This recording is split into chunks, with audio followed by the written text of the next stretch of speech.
Ok, la 10 dice, ¿por qué se dice que el sistema literal es necesario debido a la naturaleza de las escrituras?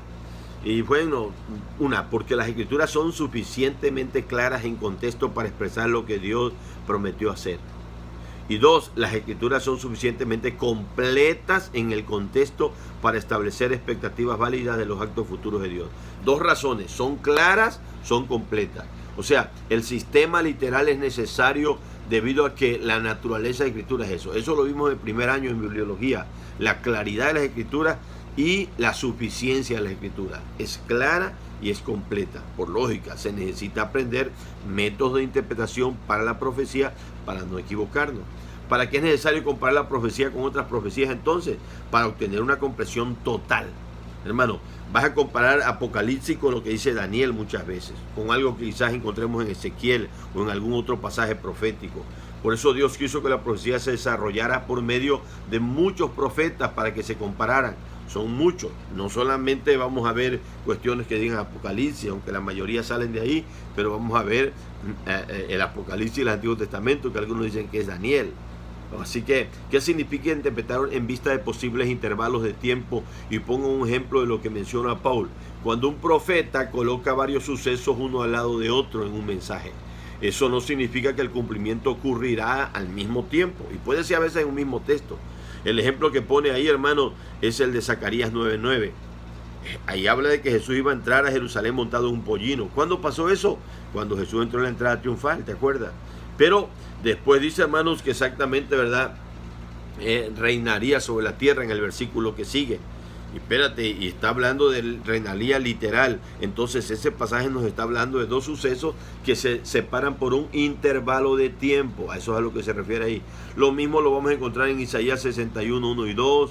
¿Sí? Él iba a venir a libertar a los cautivos, todo, pero después habla del año de venganza del Señor. Eso no fue en el tiempo que vino Jesús.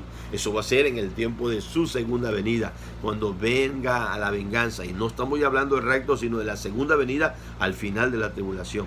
Igual en Daniel 9 vamos a encontrar, hermanos, la enseñanza de las 70 semanas, Daniel 9, 24 al 27.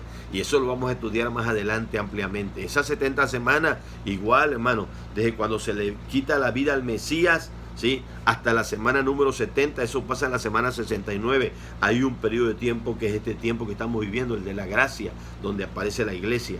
La semana 70 es la semana. Una semana requiere 7 días, ¿sí?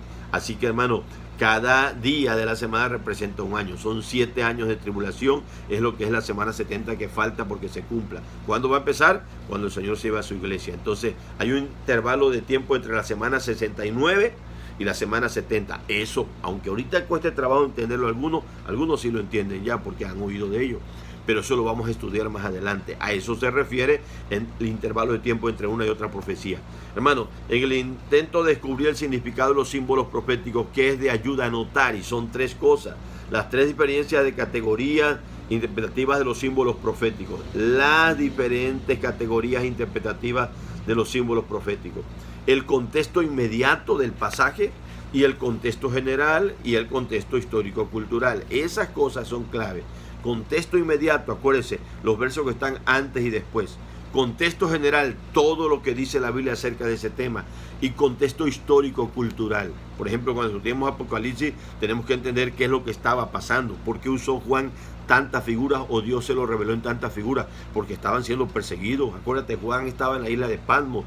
El gobierno romano, el imperio romano no podía saber que ahí se estaba hablando, cuando habla de la gran ramera, exactamente de Roma, sino que se usa de una manera simbólica hablando de la gran Babilonia. Entonces, todo eso en su momento lo vamos a ir analizando, hermano. 14. ¿Cuáles son los 2 ejemplos que cita Paul para explicar que a veces algunos símbolos son interpretados en el mismo contexto inmediato? Primero, Apocalipsis 17:1. La gran ramera está sentada sobre muchas aguas, dice ahí. Más adelante las aguas se interpretan en el verso 15.